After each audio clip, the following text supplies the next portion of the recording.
The following is a presentation of the Belly Up Sports Media Network.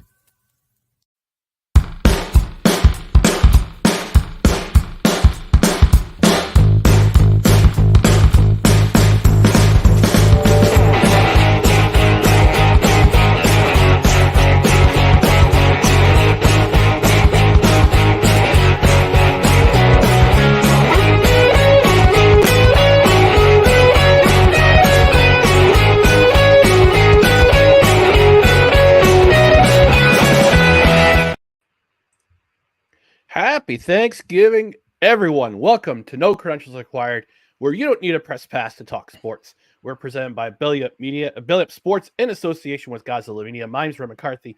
I'm one of your hosts, and to my right is the man who cannot wait to butcher that turkey later on today. We got Dustin Henry. Dustin, that was good. How are we doing today?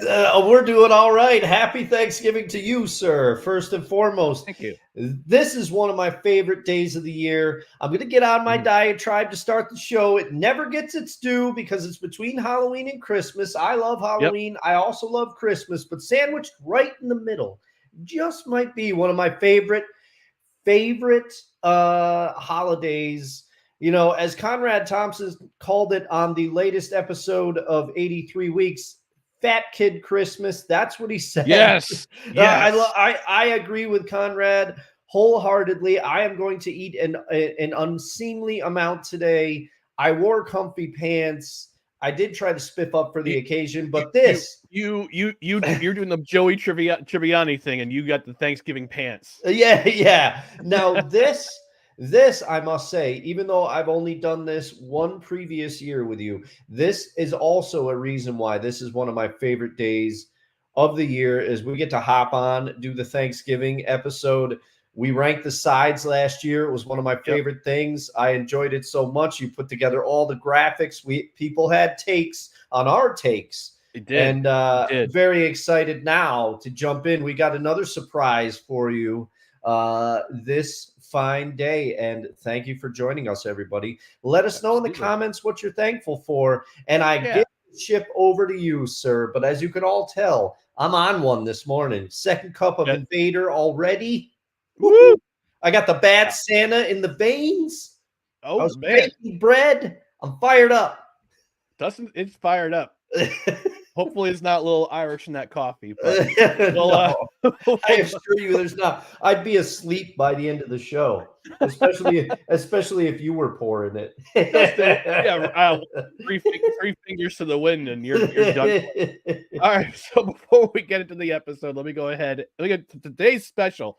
Let me go ahead and tell you about our social medias, which are right down here below: Twitter, Instagram, and the scarcely used TikTok. It's at NoCredsREQ, Facebook.com/NoCredsREQ, YouTube.com/at NoCredsREQ. And if you could, please like, comment, share, and subscribe on all of our social medias. We'd really appreciate it.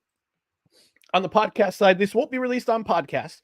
This is a streaming exclusive, but we would like you to listen to our podcast. So if you would, please subscribe to the podcast on Apple Podcasts, Spotify, Spreaker, Google Play, wherever you podcast. Rate and review. 5 stars is the optimal rating that we would love for you to rate. Also, if you can, please review. We'll even read it on the air. And because this is a live show today, we want you to engage with the show. We want your comments. And Dustin, I know it's that time. We got to play that magical sound. Oh, yeah.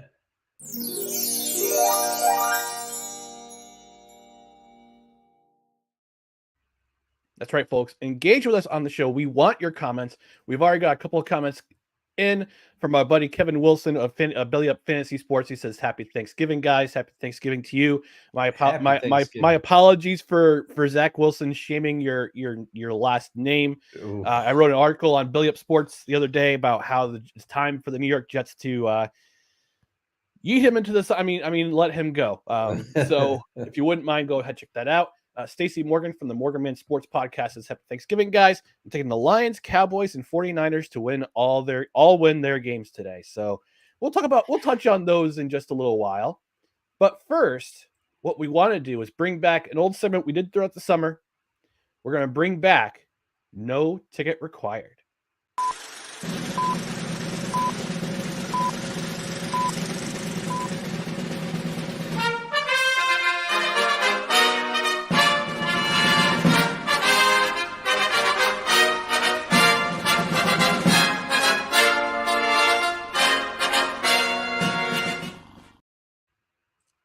That's right. We're bringing back No Ticket Required because we both watched the newest documentary on Amazon. It was a joint effort between Amazon and NFL Films, and that would be the much awaited documentary about Barry Sanders. It's called Bye Bye Barry. And when Barry Sanders retired in 1999, there was much speculation as to why. We never got the full story from Barry Sanders. Mm-hmm. And there will be a spoiler alert. If you haven't watched the documentary, we highly encourage you to watch it, but we are going to give you a little spoiler alert. Massive spoilers for this. Massive spoilers on this. I mean, for those of us who grew up watching Barry Sanders, we all know about his career. We all know about how unbelievably wonderful he was on the field. 10 straight seasons with over 1,000 yards rushing.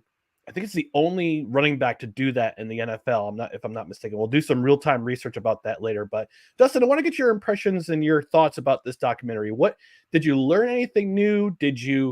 Were you surprised at his decision to retire and why he decided to retire? Give me some of your thoughts before we're really digging deep into this. Well, I do have to say, okay, so first let me call myself out a little bit. When this came out, I was very much looking forward to it because candidly, I did follow football back when Barry Sanders retired. Obviously, I had started watching football, but early in his career, I missed a lot of seeing him play because I just wasn't into football the way that I eventually became. Mm-hmm. And so I never get sick of watching the Barry Sanders highlights. It is my belief that if he had continued going, he would have been he would have gotten to Emmitt Smith's record. He would have broken. He would have broken Walter Payton's record. He would have broken Walter Payton's record first, and he probably would have eclipsed Emmitt Smith. Taking nothing away from Emmitt Smith, I sound like Eminem in this documentary, but He's in it. Yes, I do have to call myself out, and I have to say that I was totally convinced that we were going to get the bait and switch in this documentary, that they weren't that they were going to sell it as he's going to finally reveal the reason why he retired. But I'm like, they're not going to get into it. And sure enough, for about the first 45 minutes, I'm like, they're just recapping his career. They're going through some of this I've seen on the old Football Life episode that I watched on Barry Sanders. I think he was all the way back in season 1 or possibly 2. He's one of the first players that they covered. And in that, he certainly didn't get into, he talked about the fact statement. He talked about everything. But I will say, now having watched the documentary, first of all, they did start to get into some things. I did learn some things that I did not know about, particularly his fear of being injured, having watched one of his former teammates be paralyzed on the field. Yeah. I think Was it Rick Utley? Was that It was Mike Utley. Mike Utley? I'm sorry. No, that's okay. You were close. I mean, it wasn't your Sam Weiss, Frank Wycheck. yeah, it wasn't those. So they did get into that. That particularly was an angle that I had never learned, I had never considered, and he also had Reggie Brown in that game, his 2,000-yard game where he eclipsed 2,000 yards. I had completely forgotten about that. And as a Jets fan, Ryan, I wanted to ask you, how well did you know that story? Did you remember? I remember that game. I remember that game so well because that was the year that was Bill Parcells' first year as head coach of the New York Jets. And the Jets were in the thick of the playoff spot. Both the Lions and the Jets had to win that day in order to go to the playoffs. And the Jets had, I think, the number 1 or number 2 ranked rushing defense that year, 1997. So this is when the Jets were, starting to get back to where they were, prior to the dumbed down years of Rich Kotite. I know I'm sorry for swearing on the podcast, but I unfortunately had to let that one out. But no, I remember watching that game with my parents at home. I was still living at home at that time. And it was right after Christmas. It was right after Christmas, December 27th, 1997. And we were watching that game. I was actually conflicted about that game because on the one hand, the Jets had to win to get in the playoffs. I think they had to win, and they had a bunch of other things happen in order for them to get into the playoffs. On the other hand, I wanted to see a record being broken that day. And true to form, the Jets were playing the Lions tough in the first half. They were up 10-3 at the end of the first half. I think Barry Sanders had he had like 22 yards or something. Crazy. He was bottled up. Yeah. He was bottled up. Yeah. The Jets defense did a great job of containing him. Then all of a sudden, the second half, the floodgates open. And this was with Bill Belichick as the defensive coordinator of the New York Jets at the time. So I said I was a 20-year-old Ryan. This is how old I am. 20-year-old Ryan sitting in his parents' living room, watching this game, having conflicts because I want to see a record, because I want to see 2,000 yards being broke, I want to see 2,000 yards, but I also want to see the Jets win. So I was pretty happy when I saw history happen. Mm-hmm. And it was on that little 2-yard run in the fourth quarter. And then the next run happens and he breaks through, and Aaron Glenn, future Detroit Lions defensive coordinator Aaron Glenn, tackles him inside the 5-yard line after that run, after he was well over 2,000 yards at that point. I think he finished with 2,053 yards, if I'm not mistaken. I think so. Season. So it was just, that was an interesting day for sure. But yeah, let's go. I mean, they did kind of the last dance treatment for Barry. Yeah. And in a way, it was great in a way because this is a guy who was, throughout his career, from college all the way up through the pros, was super low key when it came to his own statistics, his own personal stats. Mm-hmm. He just wanted to contribute to the team. He had a very hockey player mentality when it came to football, because a lot of these days it's all about stat padding and what I want mine. I'm going to get all these endorsements and whatnot. No, he just wanted to win. Yeah, he wanted to contribute to the team. Yeah, and I will say that's one of and as I was, because we kind of got onto the other subject there about the two paralysis as being a factor into part of the reason why he retired, I think, because he had a very legitimate fear. But the other thing that the documentary did, because like I said, in the first 45 minutes, I'm sitting there and I'm like, they're going to bait and switch us. They're going over all stuff that we all kind of already know.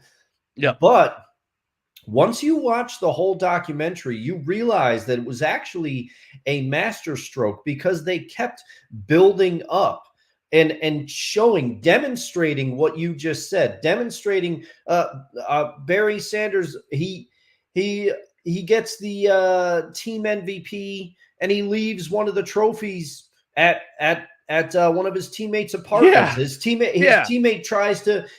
gets on the bus, tries to give it to him. He doesn't accept it. He's like, "Oh, you take it home." And then he said that he would do that. Lomas Brown, they would go over. Their wives would cook for the same set of teammates, and there would be stuff. He would just leave it there. They talked about very little fanfare around him winning the Heisman. The Dan Patrick interview after he's drafted, you can't find Barry. So they did a good job of building up things that at the time, I'm sure some people thought that Barry was like a diva. Some people probably were like, what is this guy's deal? But it's just his personality. They did a masterful job of setting up those bricks so that when he finally starts to explain some things, specifically regarding the facts, and he does admit that he could have driven over to the Lions facility, he could have done something.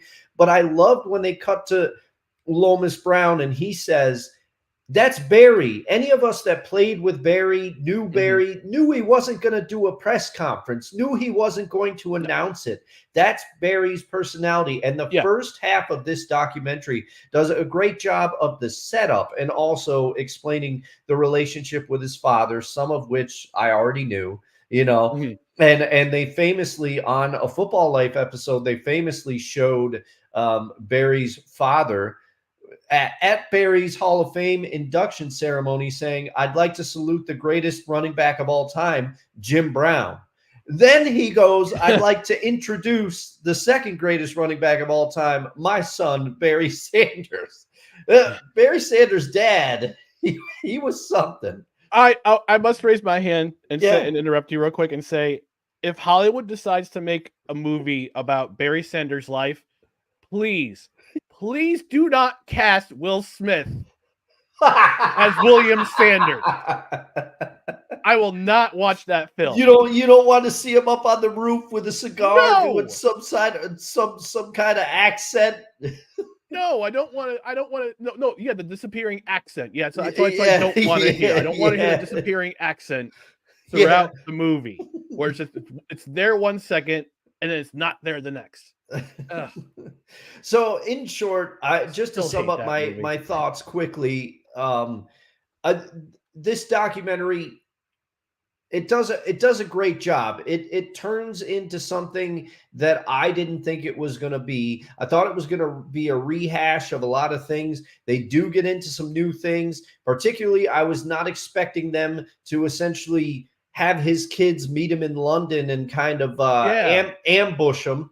I like that though. I did too. That, though. I did. The thing is, for that kind of thing, you don't want some journalist like myself or you or like any podcast host like pressing you saying, "Why'd you retire? Why'd you do this?" You want people who are close to you pressing on that. Yeah, you want the people closest to you to say, "Hey, why did you make that decision? Why did you retire so soon? Why did you leave the game so soon? You could have been the greatest of all time. You could have rushed for 15, 20,000 yards." And he calmly explained it. He said, "Yeah, I was tired. I was tired. I saw two of my teammates suffer very severe spinal cord injuries, one of which who was paralyzed from the waist down, couldn't walk and could never walk again. The other one, I think, he wound up walking, but he broke his neck and he never played another down in the NFL, which is really sad." So, because they show him with like the halo apparatus. Yep, you show him with the halo, and look, I mean, I was disappointed, but at the same time, I wasn't disappointed because he finally got to hear the reason why he left the game. Because my speculation for many years was he didn't like Bobby Ross. He didn't like how Bobby Ross was using him. Didn't like the management, and in a way, that was true. Like the management of the team at the time by their general managers. And the funniest thing was him and Wayne Fontes on the field last season or this past season? Talking about that era that Wayne Fontes was a coach in. I was just about to get into this with you. I got into your mind brain. Beat to the punch. He says, "Well, I lobbied the general manager at the time. I wanted him to get Joe Montana because Joe Montana wanted to come and play with you. And the general manager was like, nope, he's too old. Like, all right. No. So he's like, yeah. Then he goes to Kansas City and he leads the Chiefs to those playoff appearances in the AFC Championship in 1993. And they said, well, I wanted Warren Moon. No, too old. It's like, I know. if they got Joe Montana on that team, Oh my that God. team, them, and they talked about this too. They said between Detroit and Dallas of that era, Yes. that would have been the huge rivalry in the early to mid 90s. Oh, not for San Francisco, sure. not Dallas, San Francisco. It would have been Detroit, Dallas every single year in the NFC Championship. And the thing that I didn't even, you kind of know it. But the thing that this documentary did, it shoved it right in your face when they had the memory escapes me of to which of his teammates that he was, but one of his teammates said, if we had what Emmett had, Barry would have been, he's talking, he just goes through it. He's like Hall of Fame quarterback. They show a picture of Troy Aikman. They're like Hall of Fame wide receiver. They show they show Michael Irvin. Hall of Fame offensive line. I'm like, that's right. Dallas. Yeah. Half that line was Hall of Famers. If not, I think it was Eminem who said that. Yeah. Well, and they did go to Eminem after, which Eminem always has the same face whenever he's talking about anything. Yep. And I'm sorry, but one of the funniest things in this documentary to me was they just kept cutting to Eminem, and he was like, he would say a thought, and then he'd just be like, dropping F-bombs. Yeah, but he'd have the same like bewildered look on his face. Yeah. And I did like the inclusion of Tim Allen too. They had some good Detroit. Jeff Daniels. I didn't know that Jeff Daniels. Jeff Daniels. Yeah, he's from Michigan. He did Jeff a voiceover Daniels, for tourism. Jeff Daniels, did you shoot your segment of the documentary in a Taylor acoustic guitar store, or do you just have a metric ton of Taylor guitars? I'm like, Jeff Daniels, what's going on? He's got the scratch. You can afford it. Well, but ladies and gentlemen, for those of you who are watching, we actually have a guest in our green room. We have from the Mentality Podcast, from Snowman in the Morning with Cole Johnson. We've got Cole Sports with a Z. He is the co-owner of Comey Media. Ladies and gentlemen, the mad scientist himself, Mr. Cole Johnson, joining us on location. Mr. Johnson, happy Thanksgiving, brother.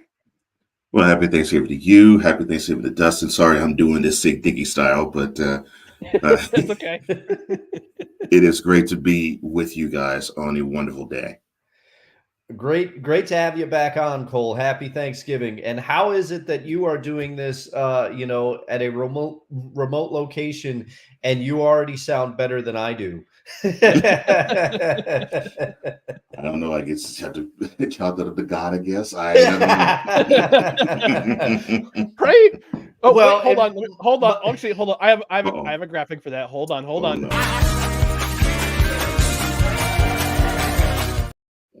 No. That actually dovetails into one of my favorite quotes from the documentary.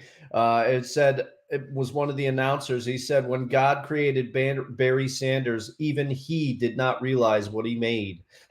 Yeah. It was a good one. Oh, my. Cole, did you get a chance to watch the Bye Bye Barry documentary?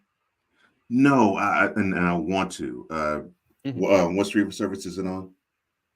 Amazon Prime Video. Amazon Prime Video. Okay. Yep. Good. Yep. Well, I highly encourage it. I thought it was a good documentary. Yeah. Well, good. Yeah. Then Recommended for sure. Then I know what I'm going to spend some time watching today. So thank you for that, guys. You're welcome. As for Barry Sanders, I've said this on air, off air, in conversations with people. He, to me, is the greatest running back I've ever laid eyes on. Yeah, same. I'm not saying he's the greatest ever, but he's the greatest I've ever laid eyes on. And what drew me into him mostly, though, was his personality. He was this great giant, although yes, he was only 5'9" and maybe 200 pounds. But he was so demure. He was so respectful of everybody, and he always acted as if he did it before.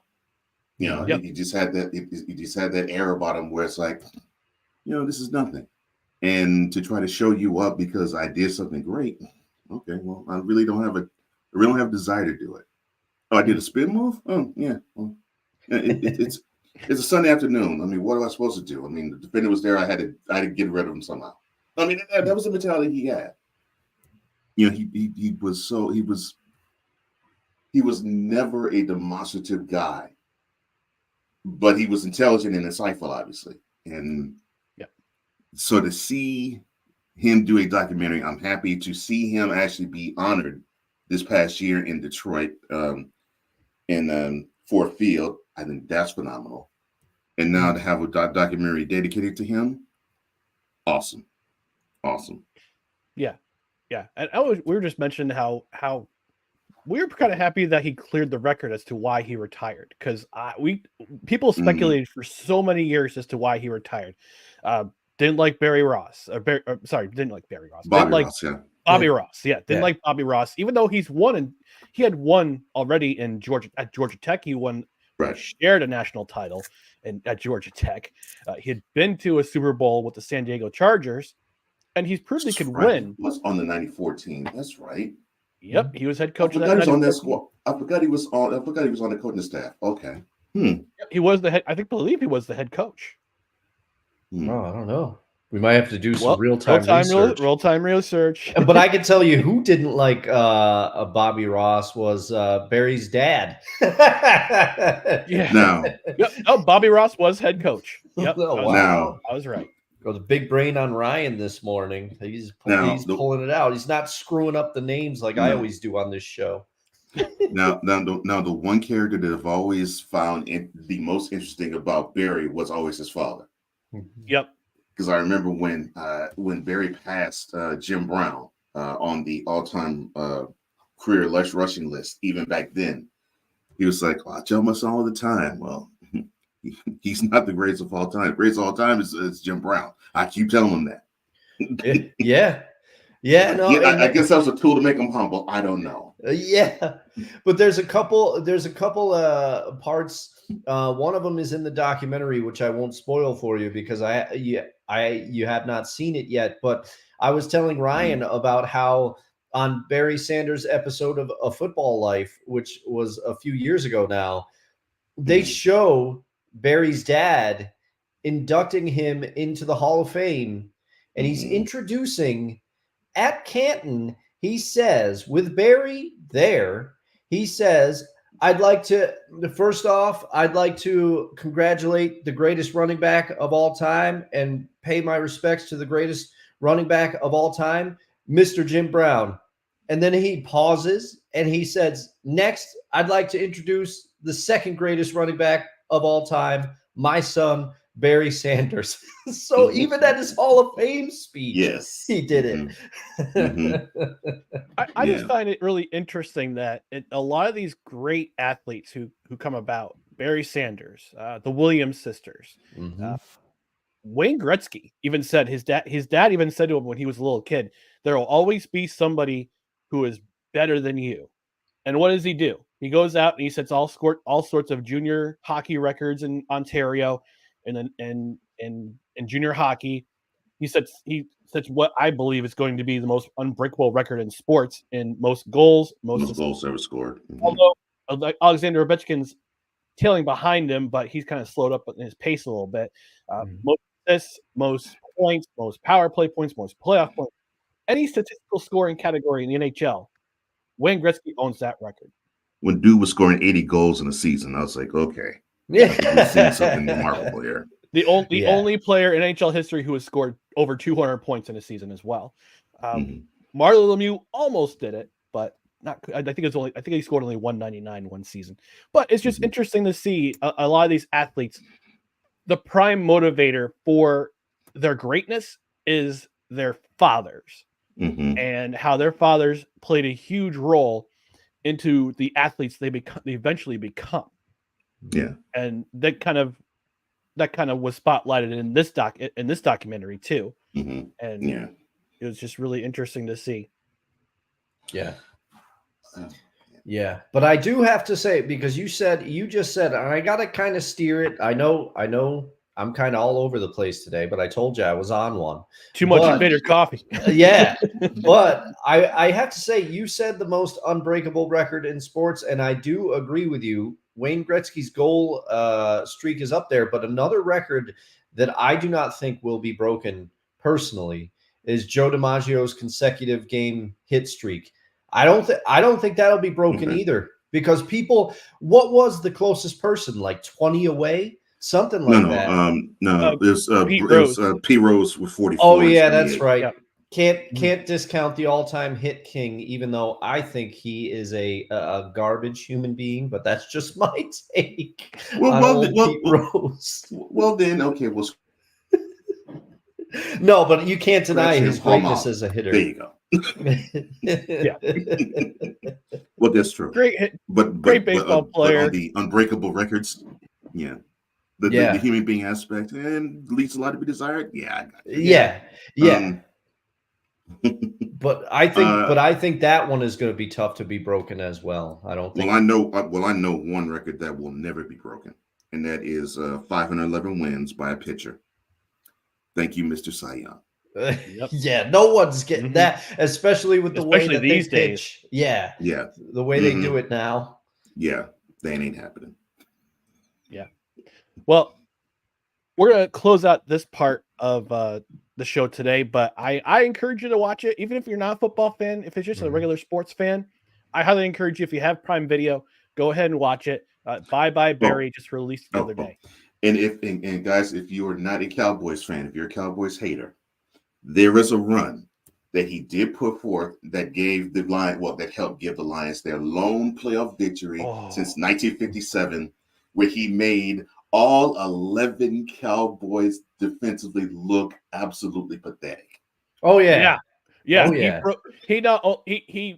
He left Tony Casillas in the dust. He also broke He did. He also broke Ken Norton Jr.'s ankles, knees, and I believe his pelvis too. Hey, that's my defensive coordinator.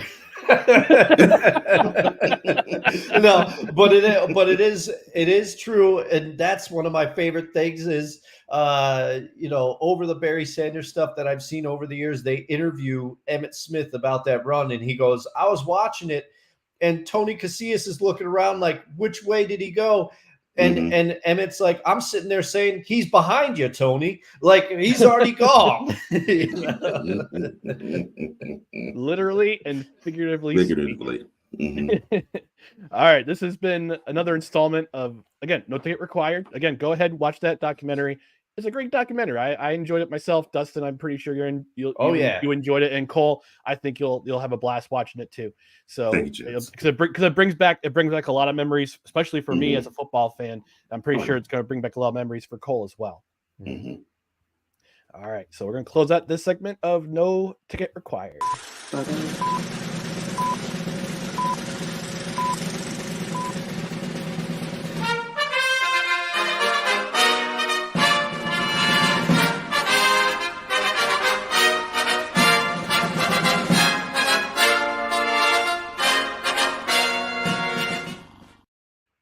And this concludes McCarthy and Henry's at the. Oh, my bad.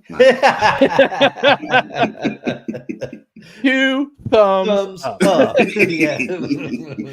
Before we go to our first commercial break, we want to take one quick trip to the comments section. Uncle Al, Dustin's Uncle Al says Barry Sanders, the only reason to watch the Lions for 9 years. 10 years. You ain't lying. 10 years. Well, yeah, but you ain't lying. Yeah. Sapna says, Happy Thanksgiving, sports ball. Happy Thanksgiving. And Al weighs in against his cast Donald Glover after a few months in the weight room, I believe, to play Barry Sanders. Barry Sanders. Yeah, and you know what? I would cast Viola Davis to play his mother too, Mama. although she was not the. She was Mrs. Jordan in Air. Yes, Yes, she was. and Yes, she was. and as Which we was said, a great performance, by the way. oh, Mhm. Outstanding I agree. performance. I agree. brilliant. But as we said when we reviewed Air on No Ticket Required, Mrs. Jordan was a force. You know, She was. Still is. Yeah. Yeah, Still, but it's like, yeah. no, not a was, he is still. Yeah. Yeah.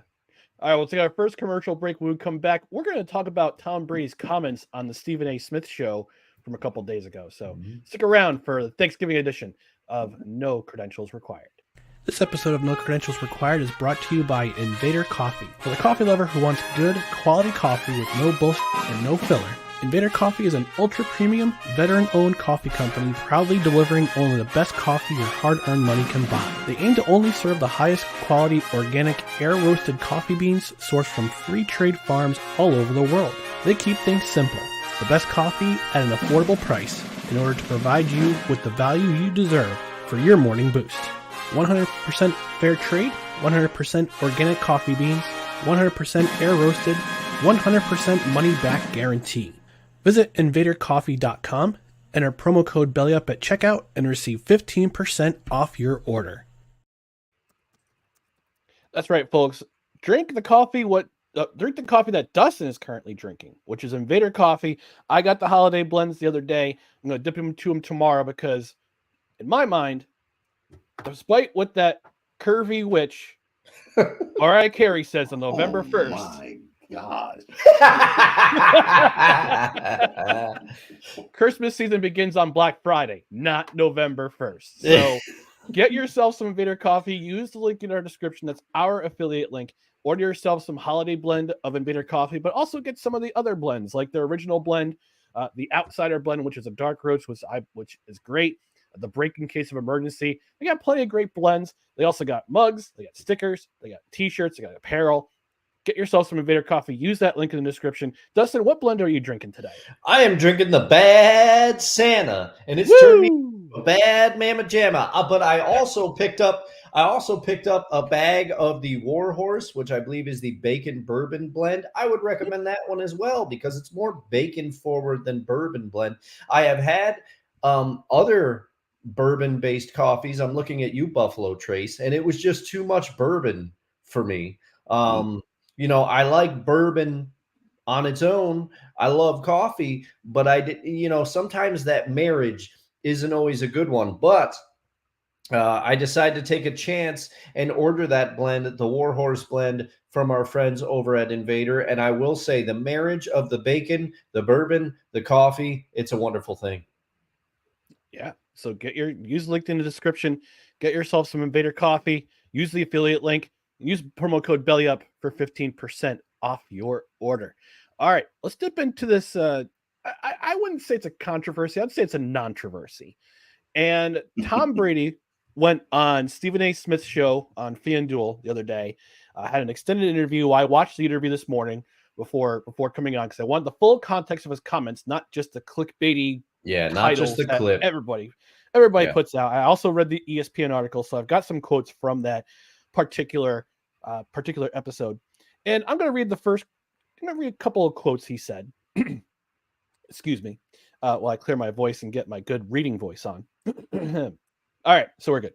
It says, I think that he said, and I quote, oh, sorry, Cole, would you do the honors in saying, in quoting?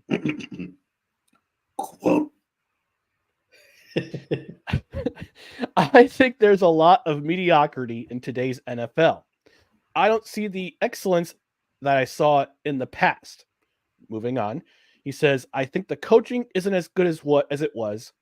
I don't think the development of young players is as good as it was. I don't think the schemes are as good as they were. The rules have allowed a lot of bad habits to get into the actual performance of the game. So I just think the product, in my opinion, is less than what it's been. Close quote. So Cole, let's start with you as our special guest today. What do you think about those? What's your opinion about those comments? Is Tom Brady right about the NFL being mediocre? Is there a lot of bad habits that our players are getting into? Is it the coaching? Is it the talent pool that's coming out of college? For me, is it partly the fact that a lot of players are coming out of college too early and they're not seasoned enough for development as a professional?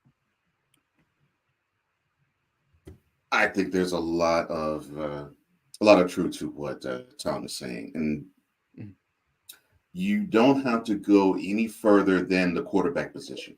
I think that's the prime area where you can actually see development at that position decrease. And I wouldn't even say from college to the pros. I'll just say all throughout football, period. You can go to Pee Wee League.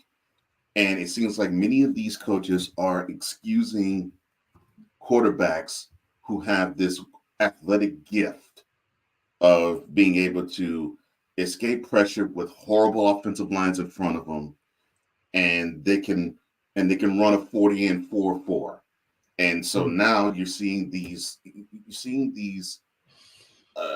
programs in college and schools in high school and junior high and even lower basically put their best athlete at quarterback and not teach them any type of skill or teach them very little in skill as to how to be basically what I call the point guard of football. Because to me, the best quarterbacks, or I should say the quarterback position, especially in the NFL, should be a point guard in football where he knows how all this how it's all laid out.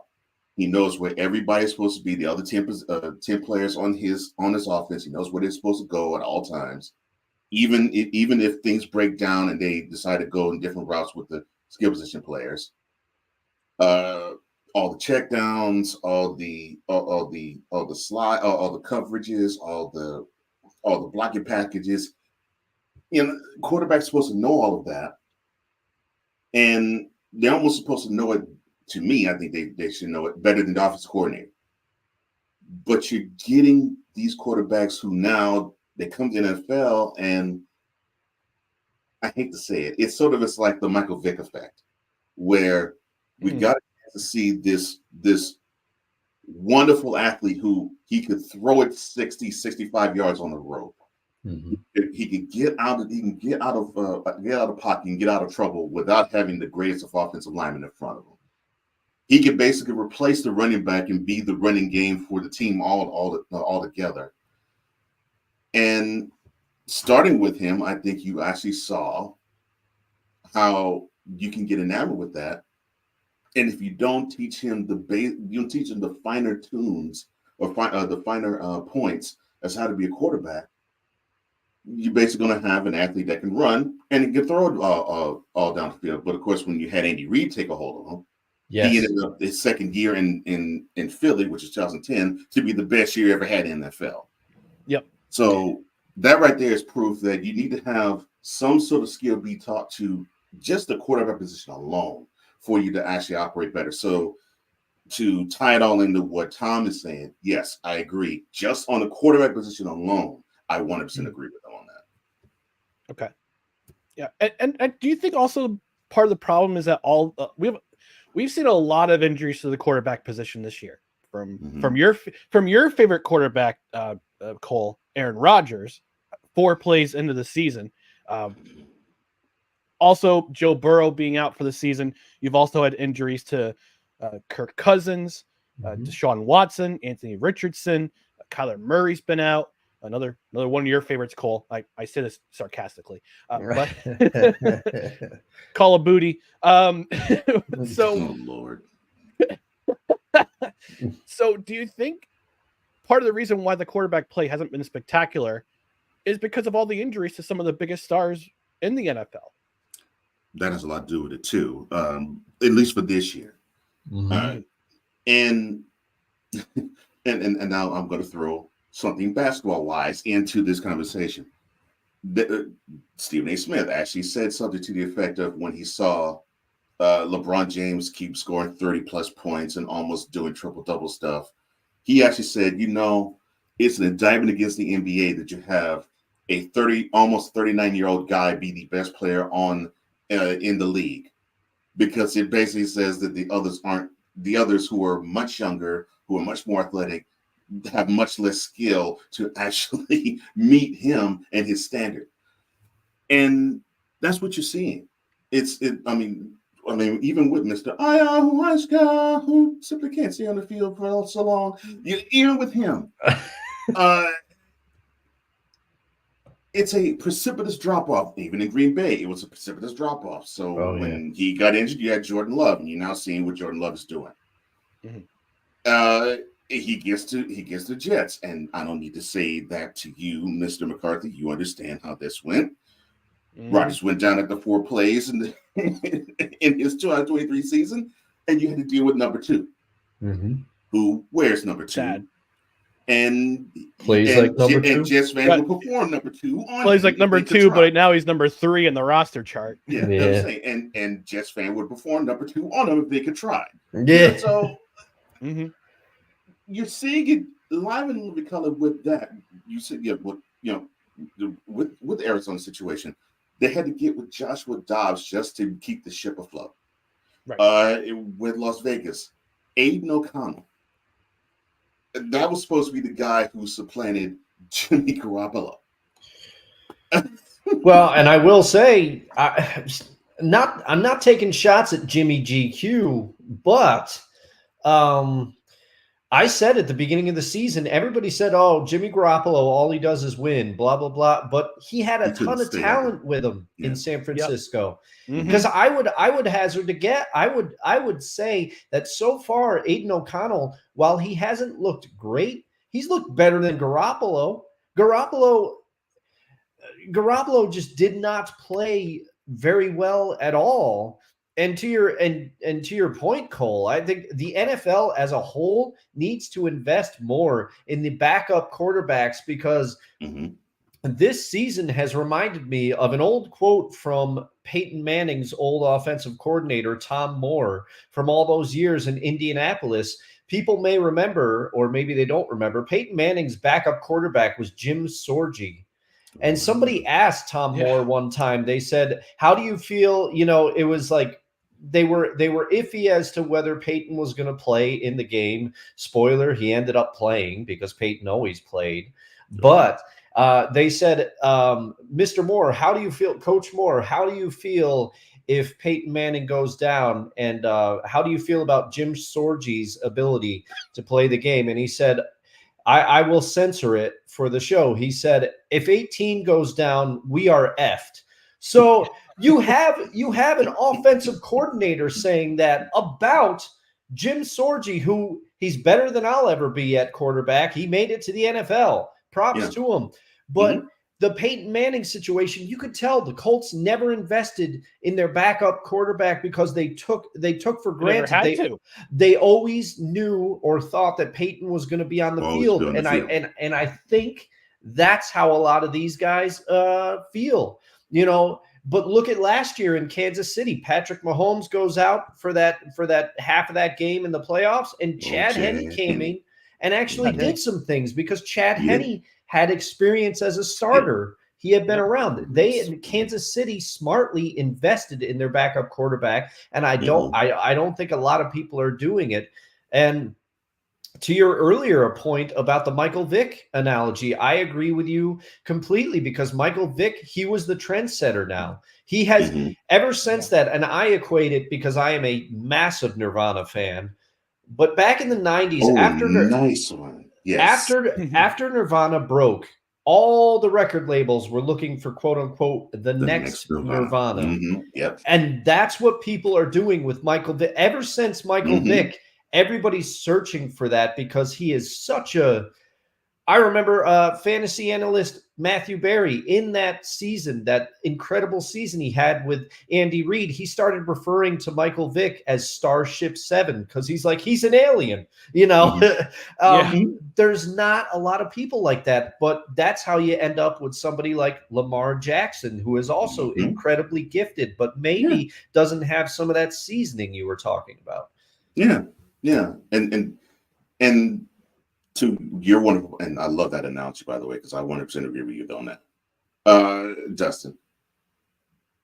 But if you really want to know exactly how the quarterback position, basically, it basically amens, seconds, and supports everything that Tom Brady said.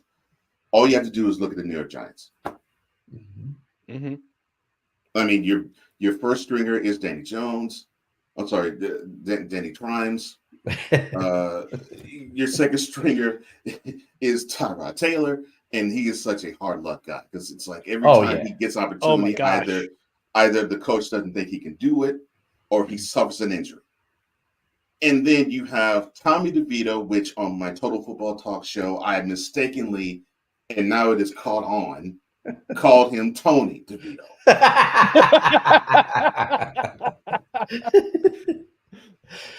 Oh, man. Hey, yo, watch it with your shirt.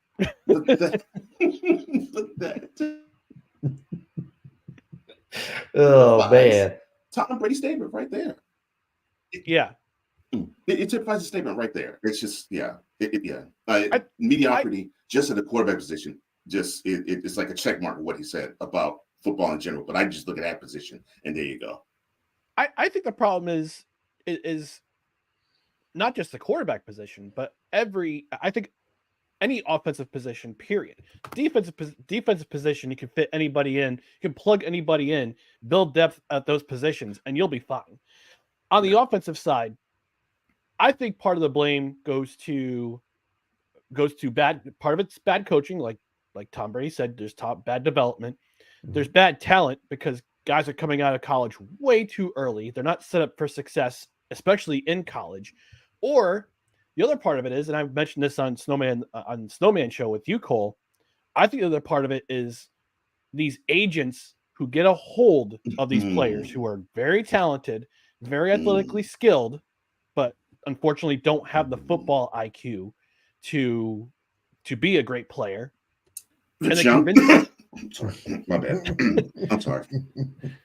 And they convince these guys, oh, you're good enough to play in the NFL. You're good enough to play in the NFL now. You got all the tools. You got all the talent in the world. And they sell them on it so they get their share of the pie when they get those when they get those rookie contracts. And unfortunately, we've seen it with a number of quarterbacks come through the NFL. We've seen it with remember DeMarcus Russell? Remember him? Oh yeah. I remember 65 yards kneeling. Oh, Jamarcus Russell. Yes. Jamarcus, Mr. Lean. Yes. Yeah, Mr. Lean, Jamarcus Russell. Remember him? Remember how Tim Couch was heralded as the Browns savior. Savior when he first came out of the NFL, and then all of a sudden, and then he got beat up for a while and didn't really do much. His debut was great. I mean, he got shut off 43-0 to Steelers. I'm sorry, my bad. He led him to I will say this, to be fair, he did lead him to the playoffs one season, but he wasn't him so much. It was Kelly Newcomb, correct? Kelly Holcomb, excuse me, and Butch Davis being the head coach. Right. But after that, it just seems like you see quarterback after quarterback come through Cleveland like it's an elephant's graveyard. That's one of the elephant's graveyards of the NFL with quarterbacks. The Jets also are an elephant's graveyard. We've seen numerous quarterbacks come through as a Jets fan in my fandom. Detroit in a way, but I think they've seen to shore things up this time around with Jared Goff. Even though they didn't draft him, they traded for him. They did, and also Matthew Stafford. Stafford was good before. Matthew Stafford was good too. Yeah. But a classic example of what you're talking about is Joey Harrington. He was a high draft pick by the Lions, and never panned out. He never did. No, Brady Quinn, another Cleveland Brown, former Notre Dame quarterback. Some of these teams, they keep swinging and missing on quarterbacks. Yeah. And I don't think it's just the quarterback position. I think it's all the way around on the offense. No. Wide receiver. What happened to the running back position? The running back position is about to be extinct because of all these pass first systems. Because the rules suit. And Tom Brady has a point about the rules too, where and he had a hand in it too. Don't forget, he and Peyton Manning had a hand in fixing the rules to where the defense can't do anything anymore. They can't do squat anymore. And it's the rules, it's the talent pool coming out of college. It's players who with freakish athletic ability who are coming out of college way too early. And I agree. And develop their game, don't season their game. Right. So it's a lot of factors in this. Yeah. And I would also throw in the transfer portal because not a lot of players are staying in one scheme anymore, even if they do go multiple years in their college career, which is becoming, especially if you're at a high profile position and you play well, that's becoming less confident. That's becoming less common. But now with the transfer options, some players, if they decide, oh well, I'm not going to start here, I'll transfer to someplace where I will start, which you can't fault them for. But what it also causes is they're moving around. They're not getting familiar. They're not spending a lot of time with one coaching staff that can maybe really get in there. And then the coach is seduced by some of this athletic ability and says, well, you just do what you do. Like Justin Fields, we're seeing another prime example. He basically said, I can do better if you don't coach me and you just let me go out there and play. But that's not gonna, I mean, he can win in short bursts and he can look amazing. There have been times where he's looked like a bona fide star, but then there's been other times where he clearly is a little lost out there. And it's but I want to circle back to what you said about Tom Brady's quotes about the rules and things. He also said something that I do agree with, although you have to take it with a little bit of grain of salt, because his personality, Tom Brady has said things, especially related to his TB12 type of stuff. He once said that if you get a concussion, it's your fault because you were not hydrated enough, which I vehemently disagree with that, but that's just concussions. Yeah, that's his but he argues that you're not pliable enough if you're not hydrated, and he puts a lot on the responsibility of the player themselves to be, keep their body in peak physical condition and a lot of things. And some of that's the TB12 marketing and ideas that he's got. But one thing he said that I do agree with, he said in that interview, he also said, it is not the offensive player's job to protect a defensive player, and it is not a defensive player's job to protect an offensive player. It is on that respective player, not the officials, not anything else. He said, you have to protect yourself. And I do agree that in certain cases, I agree with that too. I 100% agree with that. Yeah. It's too, they're trying to do too much with protecting players when some of the onus should be back on the player. Tom Brady said, I did not throw balls over the middle when we were playing Ray Lewis because I knew Ray Lewis would light anybody up. He was going to injure somebody. Yeah. So C. Keller, Dustin Keller. Yeah. Monday Night Football 2011. Here's an interesting anecdote to what you just said, Dustin. Von Miller was talked. He was interviewed. I think this was like about a couple of years ago, where he was asked, "Okay, so what is the difference between sacking Tom Brady versus sacking Ben Roethlisberger?" And this is almost verbatim. This is exactly what he said. Von said that when you hit Ben Roethlisberger, it's like hitting a sheet of glass. You hit him and you can literally feel him break in your arms. He says, now you put Tom Brady in that same situation, it's like he just simply absorbs the hit. It's like you're hitting Play-Doh. Wow. He is that pliable. You mentioned the word pliable, and it made me think about that quote from Von Miller.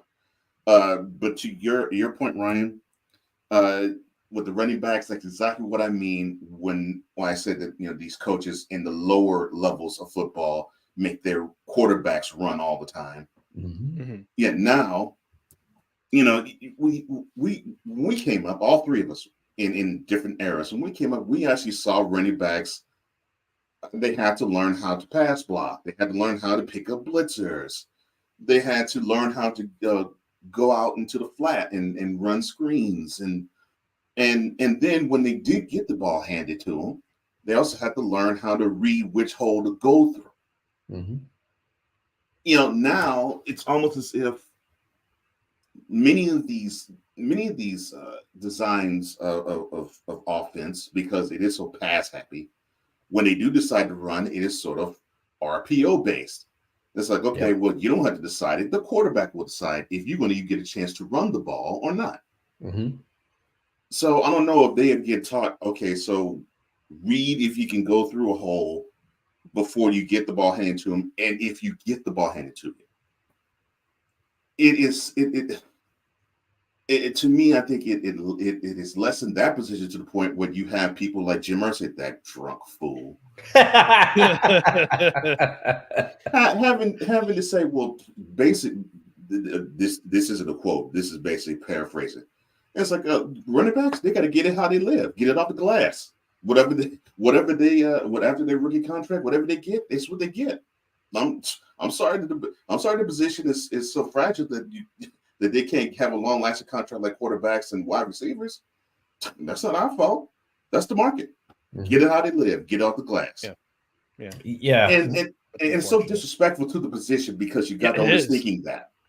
It's terrible. It's terrible. And it's fitting how we just watched the documentary on Barry Sanders.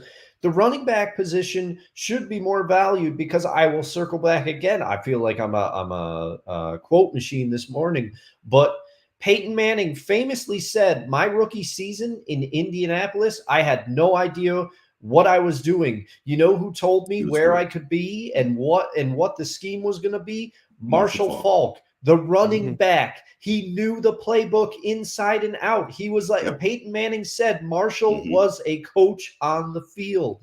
And that's to your point. Running backs are not taught that way anymore. And it's one of the reasons people are sitting here and we've been all over Sean Payton on this show, rightfully so sometimes, but we got to give credit where credit is due.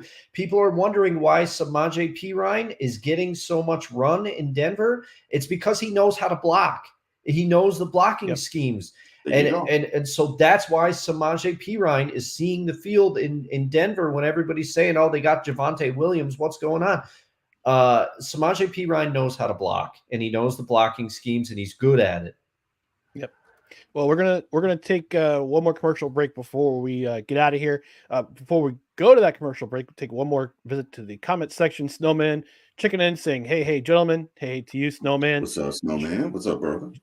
Julie Smith says, yay, I didn't miss you. Thanks for stopping by, Julie. We do appreciate it.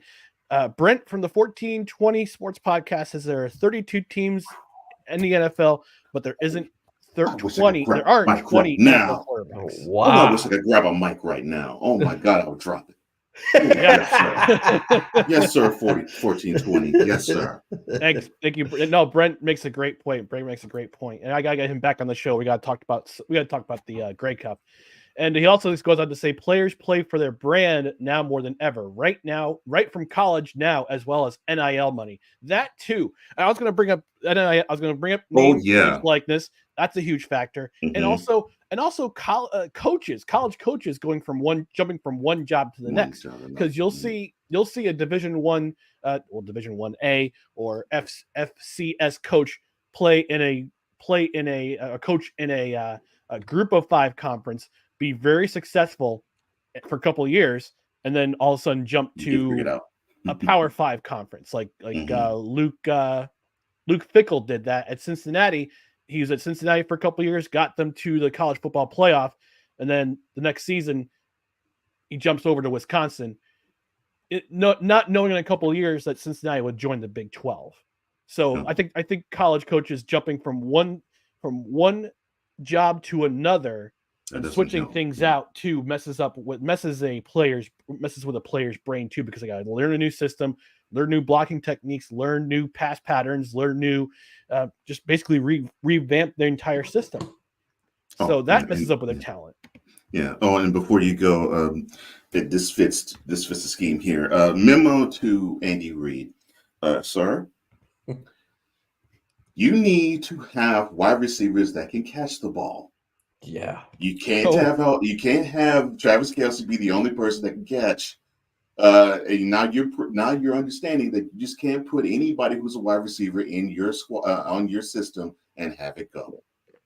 2 of your 3 losses this year is due to the exact thing that Tom Brady is saying. The lack of preparation that these wide receivers now are having, because all they think they need to do is run quick 40s and just beat their man. And They have no understanding of routes, route running, of how to properly secure the ball when they catch it. None of that. None of that. Yep. All right, we'll take one more commercial break, and then we'll quickly move on to today's slate of NFL games on Thanksgiving.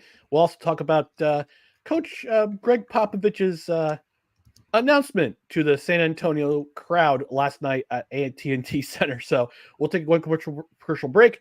Stay tuned for more No Credentials Required. Hey everyone, it's Ryan from No Credentials Required to talk to you about one of our newest partners at Belly Up Sports, SeatGeek. Yeah, live sports is great on television, but the feeling of being at the arena is a priceless experience. That's why our friends at SeatGeek are there to help you find the best tickets at the best prices. Not only can you get tickets to sporting events, but you can also get tickets to concerts, comedy shows, musicals, and more. Search for your desired event now at SeatGeek.com, enter promo code BellyUpSports at checkout, and you save $20 off your first purchase. SeatGeek.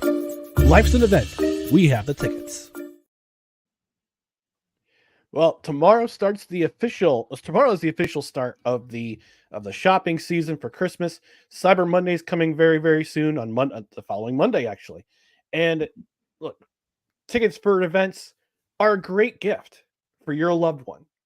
So why not use SeatGeek.com and you enter promo code BellyUpSports at checkout? You get $20 off your first order of $50 or more. And like the handsome man in that voiceover said, sporting events, concerts, comedy shows, plays, musicals, whatever tickles your fancy in terms of going to live events, because who doesn't love to go to a live event every once in a while? Go to SeatGeek.com, use promo code BellyUpSports at checkout, and you save $20 or more on your first order of $50 or more at checkout. So let's quickly move on to the slate of NFL games that are on this afternoon. At 12:30 is the Lions and the Packers. Cole, just quickly give your analysis on this game. Who's going to win this one? Cole, wake up! Oh Lord, I'm so sorry. I'm so sorry. It is. I'm starting. The older I get, the more I'm feeling sorry for the Detroit Lions. I mean, they're the traditional 12:30 p.m. slot on Thanksgiving Day, and they seem to get the worst of the worst of it. Now it's 3. They seem to get the worst of the 3 games. The Packers, I'm not really all that impressed by them. Basically the Packers, they go as far as Jordan Love takes them. Jordan Love is inconsistent. The team is inconsistent along with them, and I don't see them really doing all that well. And all, to me, the Lions have to do is just play within themselves and channel what they did at the end of Sunday's game against the Bears, and they should coast to a victory. I don't think it should be a problem for them today. All right, Dustin, your thoughts on 12:30 game?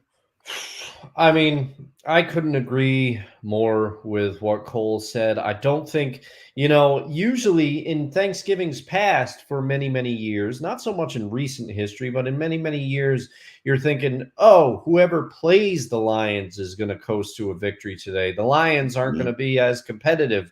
But now it's reversed. I do not have faith in this Packers team to keep pace with the Lions that have shown that they are perhaps one of the 3 teams that is the class of the NFC. Well, I guess we'll put 4 up there. You can guess my 4. You'll know. And Seahawks. No. I'm telling you, we're going to get dump trucked by the 49ers. If you could put money on today's game, put it on the Niners. All right, I'm going to be depressed after that. But I just, Jordan Love, he shows these pockets where you're like, okay, maybe he could be something, and then you just see it. And also, let's not forget, Aaron Jones is out for today's game, if memory serves. So that makes it even worse. That's right. I totally got to get injured Sunday. Yeah. Yeah. I think the Lions in a rout here. Fill up on appetizers because this game is not going to be entertaining. Yeah, yeah. I'll make it unanimous. I'm taking the Lions on this one. I just think the Lions are too talented, and hey, Lions fans, you don't have Aaron Rodgers at quarterback for Green Bay anymore, so he's going to be he's not going to be haunting your spoiling your Thanksgiving turkey.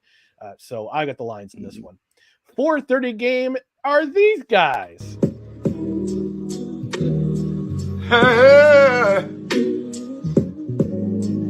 Ain't nobody calling me, texting me, paging me, asking me, are you still involved?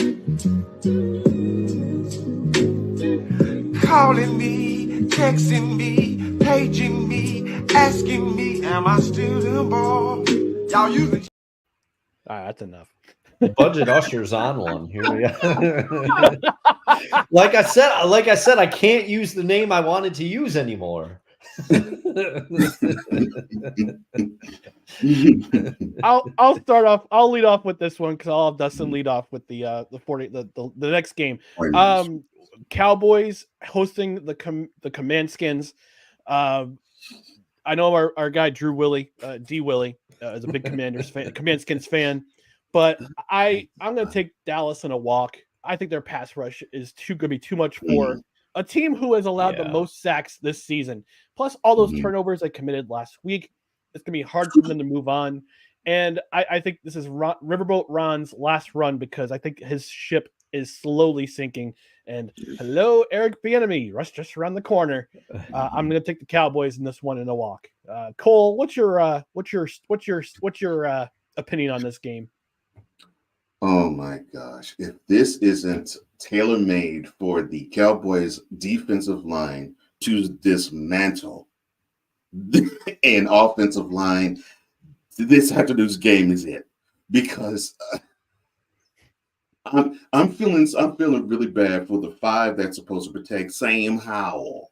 I feel for him because you literally are looking at, I don't know what color uniform they're going to be wearing. It might be maroon, might be black, it might be white, but whatever colors it is, you basically will have 5 300-pound turnstiles.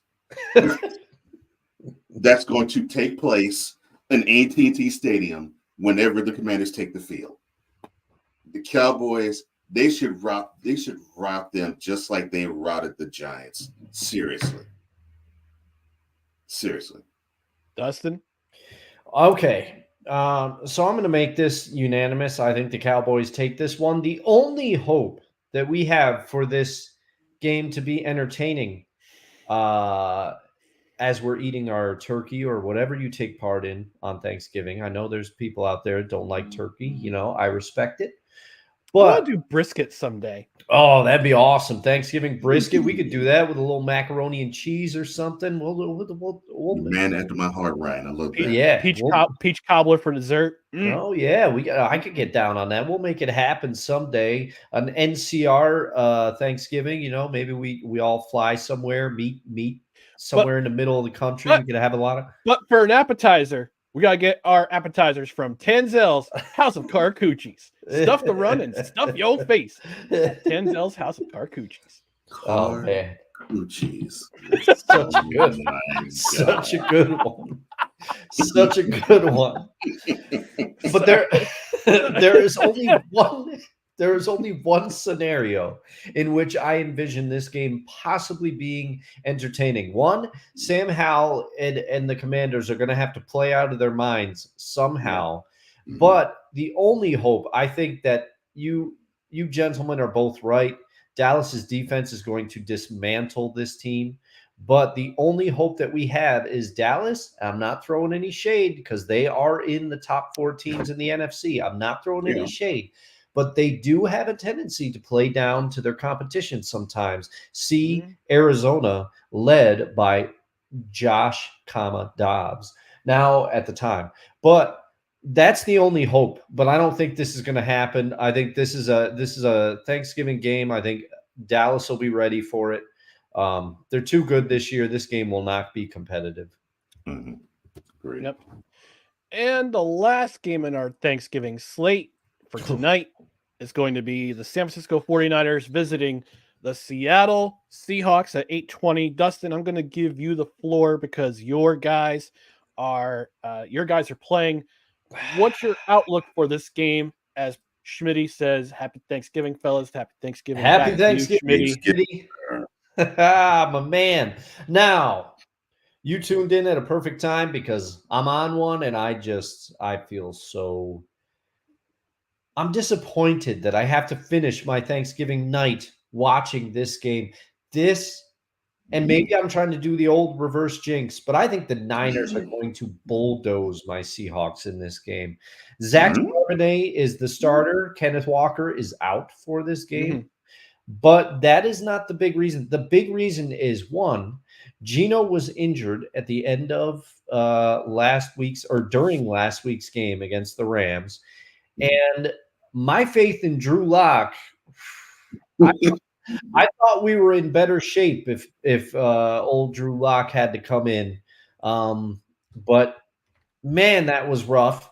First of all, the Seahawks went 0 for 8 on third down once Drew Lock came in the game, and he threw a pick, and they snatched defeat from the jaws of victory, rather. They should not have lost that Rams game. It'll tell you all about the status of what they think of Drew Lock, despite the fact what Pete Carroll says. They brought Geno back in, hurt, at the end of that game to try to lead the drive, which led to the missed field goal by Jason Myers. So a hurt Geno, because I don't think he's all the way recovered, going up against a juggernaut of a San Francisco 49ers defensive line with the acquisition of Chase Young. The Seahawks offensive line, I give them massive shout-outs. I gave shout-outs to the O-line coach this year. I think he's done a brilliant job of piecing that line together, dealing with injuries, but they will be no match for the San Francisco 49ers. A Seahawks team that has already had trouble stopping the run now has to stop Christian McCaffrey. This is going to be a tough road. I do not think this game will be competitive. I just don't see how the Seahawks can keep this one close. The only thing they could do is possibly try to take the lead against the 49ers early, because the 49ers have shown that that's their only weakness. They don't really know how to respond to that because they haven't had to really. But this is going to be tough. Brock Purdy's going to do a good job. San Francisco's got too many weapons. Mr. Johnson, your thoughts? Mr. Henry, my apologies for the statement that I'm about to make. Your Seahawks should have beaten one another silly from the flight from LA to Seattle, because I agree with you. That game should have been theirs, even with Drew Lock at quarterback. They had no business losing the Rams. Even if the game was in LA, they had no business losing the Rams. Yeah.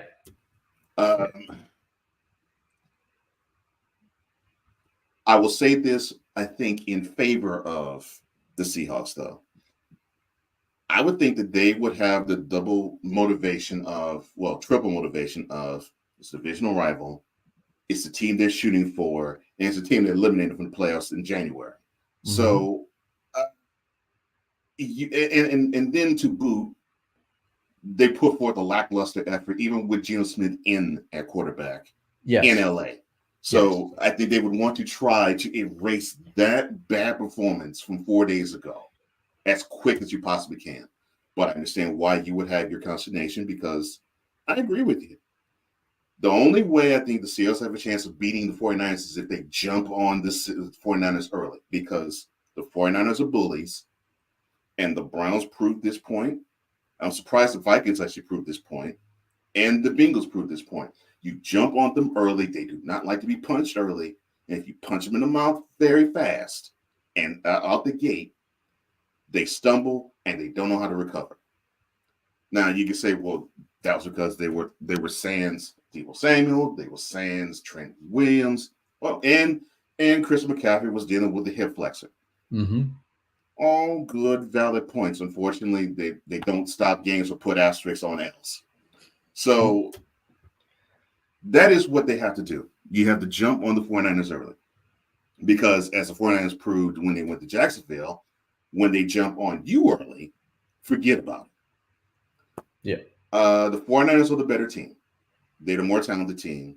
Mhm. And even though this is in Seattle, I have to go with the 49ers. And it's not because of it's not to me, it's not because of I think the Seahawks really don't have anything for the 49ers. I just think the 49ers will just basically beat down the Seahawks because of will. I think they feel as though they have a bigger will than the Seahawks do, and the 49ers will take it because I think they will just beat them down by will, just sheer will.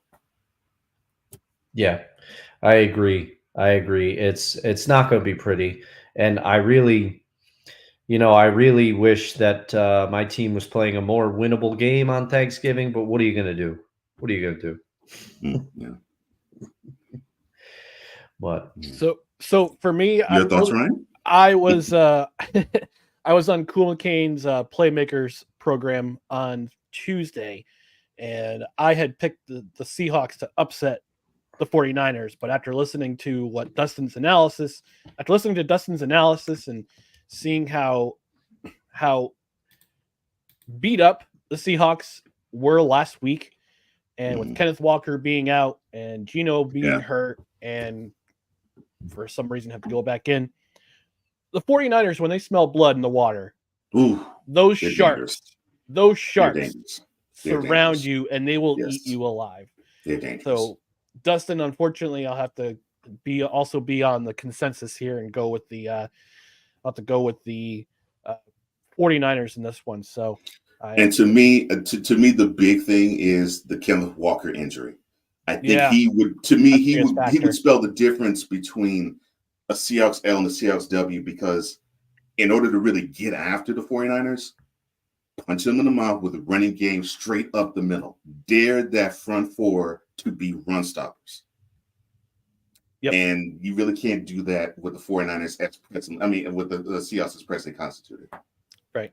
And the biggest factor here is the 49ers are healthy and the Seahawks are not. So I gotta go with the healthier team. That's gonna be ugly. It's gonna be. Mm-hmm. I wish I had the element for this, Cole, that you put together. It's gonna be bowling shoe ugly. That's how it's gonna. I think that's how it's going to be for this. Oh man, yeah. So that's our picks for Thanksgiving. Do one more quick thing, and I gotta show this clip from last night. Greg Popovich, during their game, the Spurs game against the Clippers, he decided to address the San Antonio Spurs crowd, and I'm going to share the video with y'all, and I'm going to make a comparison here. So give me one moment to share this. Wow. Excuse me for a second. Pops on the mic. Stop all the booing and let these guys play. It's got no class. It's not who we are. I'm telling the fans to lay off Kawhi Leonard. But that's not. Well, I don't believe I've ever seen that. So that happened. And immediately it brought me back to 1989 with Sam Weiss addressing this is the priceless. Cincinnati crowd. This is my favorite clips of all time. Mr. Sam Weiss, take it away. Will the next person that sees anybody throw anything onto this field, point them out, and get them out of here. You don't live in Cleveland. You live in Cincinnati.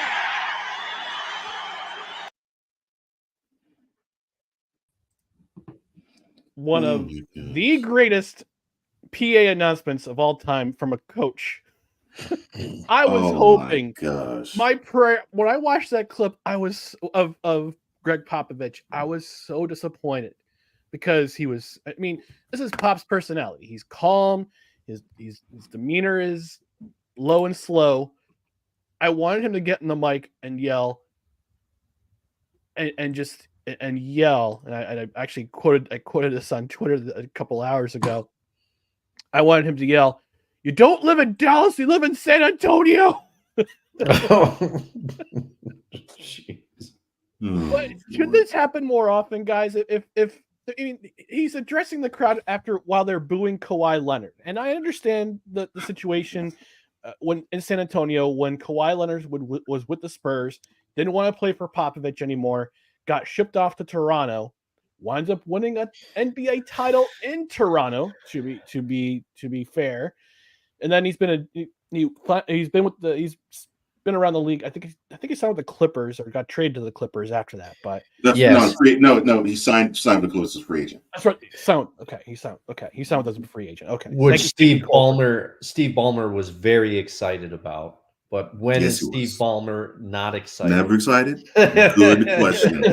Good question, sir. Yes. So guys, I want to hand it to you. Is Pop in the right here, or are just NBA players too soft?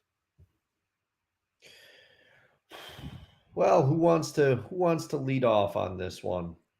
Cole, I'll give it to you. I know you follow the NBA okay, more than we do, so okay, I'm going I'll to hand do it over to you for this analysis. All right. Now, to put in context what you put forth out there, Brian, the major difference between what Pop told the AT&T crowd, AT&T Arena crowd in San Antonio, and what Sam Weiss told Riverfront Stadium was that people were actually in Riverfront throwing stuff on the field. True. And so, to me, that was right. That was right for Weiss to pick up the mic and say, "Look, stop acting like animals. You're not in Cleveland." If you want to support us, right. But don't act like the Jackals in Cleveland, because of course, for those who don't know, I'm sure you two do. The old Cleveland Stadium, they may do it at First Energy Field. Stadium. I don't know, but definitely in the old Mistake by the Lake, that ridiculous dump. At one part of the end zone, the dog pound would throw dog biscuits, batteries, and all sorts of stuff. So the comparison was absolutely right. For Pop to do what he did, I'm like, nah. And it does speak to my overarching issue about the NBA players. They are, and I'm sure you appreciate this, Ryan.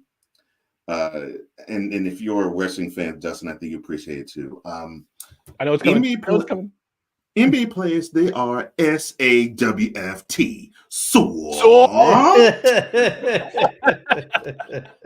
You mean to tell me you can't handle an opposing arena's fans booing you? Oh, that's right. I forgot. We are dealing with the clown in Yo Kang pointing out somebody who all she did was just basically berate you.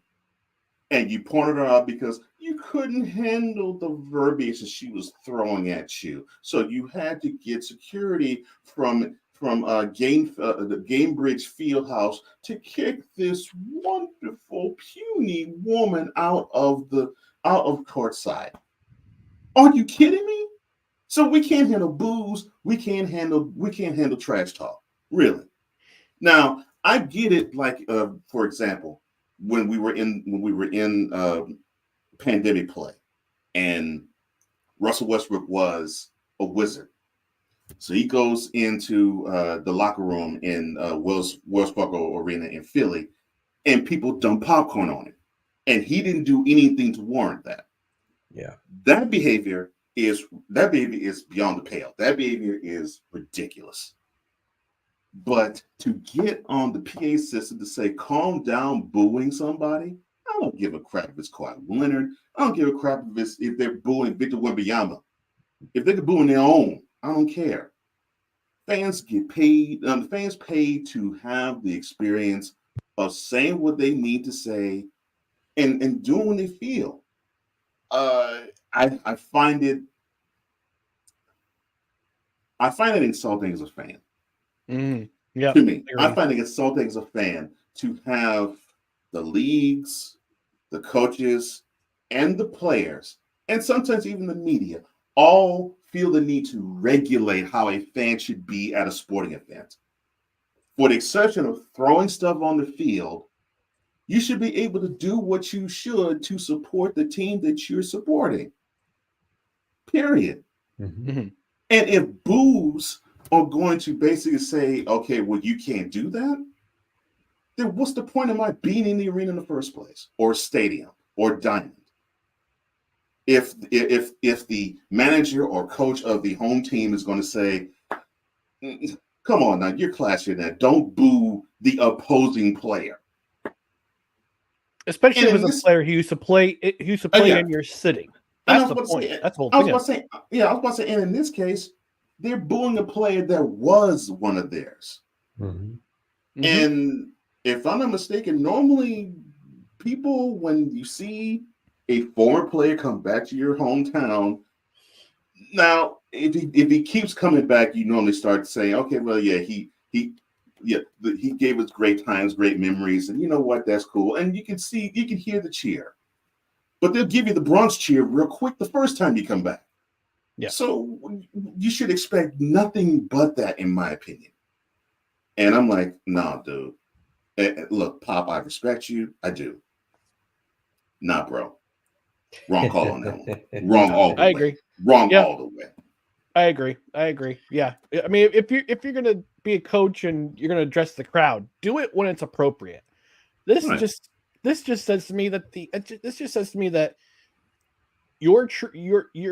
NBA players' egos are so fragile that you can't boo that player during a game. Which, by the way, if you're looking for a ticket to a game, go to SeatGeek.com and use promo code BellyUpSports for $20 off your first order, $50 or more. If you want to go boo a certain player, use that promo code. But Bing. Shameless plug there. But that's what you do when you're a fan. You pay a ticket, and it's insult. It is, and Cole, you're absolutely right. It is an insult. It's an insult to the fan. You're basically, the coach is telling you, the ticket you paid for, it's not worth the money that you paid for your ticket, because that gives you the right to have an opponent, an opinion about a player, or if something bad happens on the field, if a call goes wrong, you have the right to boo and have your say. For a coach to get on the mic and just say, "Okay, guys, settle down. This guy used to play here, who was once one of yours. Now he's with the opposing team. Please don't And the boo him while team he's didn't out like the line." him at the time. Yeah, it was less than a harmonious separation there. Yeah. Yes. Yeah, it was less than, the breakup was less than amicable. Yeah, the team was throwing Kawhi under the bus. Forget the fans, the team was throwing him under the bus. Yeah. So it's just I guess like I said, Cole, I agree with you. It's just you're insulting the fan. Yeah. If you want to get on the mic and tell them, oh, come on, guys, let's be civil. Let's be civil. It's like that's not why you pay it. That's not why you pay a ticket to a game. No. You pay a ticket to go root for your team. Right. You want your team to do well. And if it's your prerogative to boo a former player a guy who used to play for your team, that's the fan's prerogative. That's their right. Mm-hmm. As long as they're not as long as they're not throwing slurs at the player, they're not throwing objects onto the court or the ice or the field. Do what you want. Yeah. Honestly. Right. Yeah, I agree with you, Ryan. Like you just said, there is a line. Just because we pay for tickets does not give us license to do certain things. And anybody that runs onto the field or does any of the crazy thing or the That's court, another one, right? They should be dealt with swiftly, and maybe we should have Shawn Michaels on all security staffs ready to give him the sweet chin music. I don't know, but I'm going to come at it, because I agree with you both. I'm going to come at it from a slightly different angle, and keep in mind the state of mind I'm in this morning, and also I'm a Mavs fan, so I'm going to come off the top rope a little bit. I'm popping. Now, I think there's two factors. One. Popovich is saying that, San Antonio fans, they're smarter than the other NBA fans. They know the game. They're very knowledgeable. They're classy. San Antonio has always had a little bit of that Patriots arrogance. I'll say it, that the early 2000s Patriots arrogance, in my opinion, as a lowly Mavs fan. Maybe I'm just jealous that San Antonio, we couldn't get over the hump with them for years, and Tim Duncan was always letting us have it. Along with no, you as a Rockets fan, you're right. Yeah. But so I knew I liked you, Cole. I knew it. But anyway, the other thing is that this is tinfoil hat time. Come with me into the corner now. Is Popovich playing 4D chess? And he's paving the way to say to Kawhi, oh, here's the olive branch. Let's bring you back.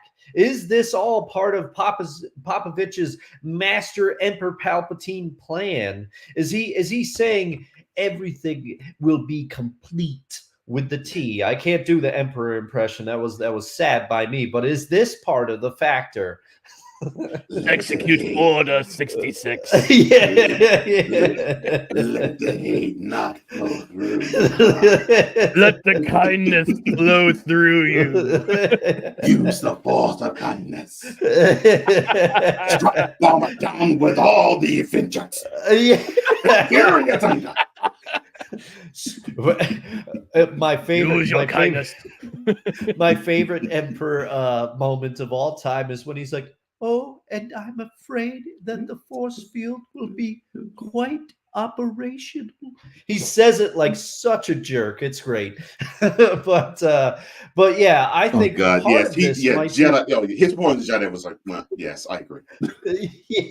yeah. But I will say, I think there's a small part of me that thinks that maybe Popovich is just trying to extend that olive branch to Kawhi. And he also knows, Kawhi, we don't know much about him because he's a very private person, but from Barry Sanders. Extremely. But from the clips that I've seen in interviews, and also that laugh, who could forget that laugh? Kawhi's a little strange, okay? So maybe Popovich, as somebody that coaches him, he's really trying to extend that olive branch, saying, I'll stick up for you. I know you don't like this, but I agree with you guys wholeheartedly. If you can't stomach booze, that's part of the job. That's part of the job. It comes with the territory. It for me, it got ridiculous. And this is when I really, really believe the NBA players were soft. Like the incident that I just mentioned, when LeBron pointed out to this woman that was a courtside, and he said, get her out because she's saying things that she shouldn't say. And now you're starting to see the NBA print stuff on tickets saying, we're glad that you're here. We love the fact that you are supporting our product, but please don't say anything injurious to the players, lest you will be kicked out of the arena for doing so. And I'm saying to myself, what? Yeah. Really? First off, under those directives, Mark Cuban should probably be kicked out of a few arenas. All games, yes. He should be kicked out. I don't want him. I don't want him to be kicked out because I love his energy. But yeah. Yes, exactly. But it's just, I find it ridiculous. And I've said this. The weakest labor union in all the sports is football. The strongest is baseball, and basketball is starting to teeter their way toward baseball. Because to me, that strikes as the players get into the governor's ears, because you can't call them owners in the NBA. It's gross. In saying we going to the highbrow aspect of what the NBA should be. We respect the knowledgeable fan. We want to have the knowledgeable fan to support our product. The thugs and the incels and the ops, we don't support that type of stuff. We support those who love the game of basketball, who support the game of basketball, who they will root for us even if we're on the road. We want ones who respect when we do drop steps and up and unders. We want to have that type of fan. We don't want to have the fan that just comes in and throws middle fingers at us. That's crass. That's football stuff. No, we don't want that from our fans. You we know want them to be happy. Get out of here. You know what Clippers fans should do? Next time the Spurs come to town, there should be a section or a section of fans who come in and they're going to be dressed up to the nines. Be classy. Come in tuxedos, their best dress. They're going to order tea. And every play, every good play that the Clippers make, they're going to do a little golf clap. Yes. Just to show Pop that Clippers fans, there are classy NBA fans. Sip their tea with their with the pinky up and wipe their mouth with the napkin very politely. It's seriously, I'm being extremely serious when I say this. It's as if the NBA, and I mean the officers, the owners, governors, and the players all want the fans to be like tennis crowds. Yeah. Quiet, please. Quiet on the court. Miss me all the way with that. Ooh. And they should hold up those signs at the tee whenever at PGA events, which say "Quiet, please" every time the Clippers at the line. Yeah. I gotta fly to LA to do that. I have to do this now. I'm on a mission. To do that. Next time whenever the Spurs play the Clippers. Next time I'm gonna fly out to LA. I gotta dress up in a tux. I gotta sip tea, be really polite, and when any Clippers at the line, I gotta hold up a sign that says "Quiet, please." Man at the line.